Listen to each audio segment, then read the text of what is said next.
ಮಾಗಡಿ ತಾಲೂಕಿನ ಬೆಳಕವಾಡಿ ಗ್ರಾಮದಲ್ಲಿ ಮನಕಲಕುವ ಘಟನೆ ನಡೆದಿದ್ದು, ರೈತನೊಬ್ಬನ ಜೀವನಾಧಾರವಾಗಿದ್ದ ಫಲಭರಿತ ಮಾವಿನ ತೋಟಕ್ಕೆ ದುಷ್ಕರ್ಮಿಗಳು ಬೆಂಕಿ ಹಚ್ಚಿದ ಪರಿಣಾಮ ಲಕ್ಷಾಂತರ ನಷ್ಟ ಉಂಟಾಗಿದೆ. ಗ್ರಾಮದಲ್ಲಿ ನಿವಾಸಿಯಾದ ರೈತ ರಾಜಯ್ಯ ಬಿನ್ ತಿಮ್ಮಯ್ಯ ಅವರಿಗೆ ಸೇರಿರುವ ಸರ್ವೆ ನಂಬರ್ 63/1ಕ್ಕೆ ಸೇರಿರುವ ಮಾವಿನ ತೋಟದಲ್ಲಿ ಫಲಭರಿತ ಮಾವಿನ ತೋಟಕ್ಕೆ ದುಷ್ಕರ್ಮಿಗಳು ಬೆಂಕಿ ಹಚ್ಚಿದ್ದಾರೆ. ರೈತನ ಮನೆಯವರೆಲ್ಲರೂ ನೆಂಟರ ಮನೆಯ ಹಬ್ಬಕ್ಕೆ ಬೇರೆ ಊರಿಗೆ ತೆರಳಿದ್ದ ಸಮಯವನ್ನ ದುರುಪಯೋಗಪಡಿಸಿಕೊಂಡ ದುಷ್ಕರ್ಮಿಗಳು ಬೆಂಕಿ ಹಚ್ಚಿ ವಿಕೃತಿ ಮೆರೆದಿದ್ದಾರೆ ಎಂದು ನಾಗೇಶ್ ಆರೋಪಿಸಿದ್ದಾರೆ. ಈ ತೆಂಗಿನ ಸಸಿ 150, ಮಾವಿನ ಗಿಡ 200, ಕೇಬಲು, ಮೋಟ್ರು ಎಲ್ಲ ಬೆಂದಿ ಬಂಸೆದ್ದೋಗದೆ.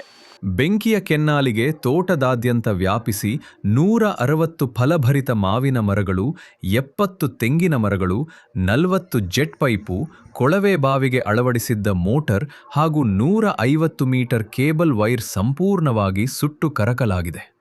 ಹಲವು ವರ್ಷಗಳ ಪರಿಶ್ರಮದಿಂದ ಬೆಳೆಸಿದ ತೋಟ ಕ್ಷಣಾರ್ಧದಲ್ಲಿ ಭಸ್ಮವಾಗಿದ್ದು, ರೈತನ ಕುಟುಂಬ ಸಂಕಷ್ಟಕ್ಕೆ ಸಿಲುಕಿದೆ.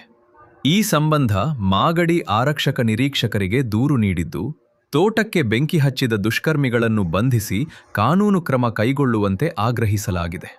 ಈ ಅವಘಡದಿಂದ ಅಂದಾಜು 3 ಲಕ್ಷಕ್ಕೂ ಹೆಚ್ಚು ನಷ್ಟ ಉಂಟಾಗಿದೆ ಎಂದು ತಿಳಿದುಬಂದಿದೆ.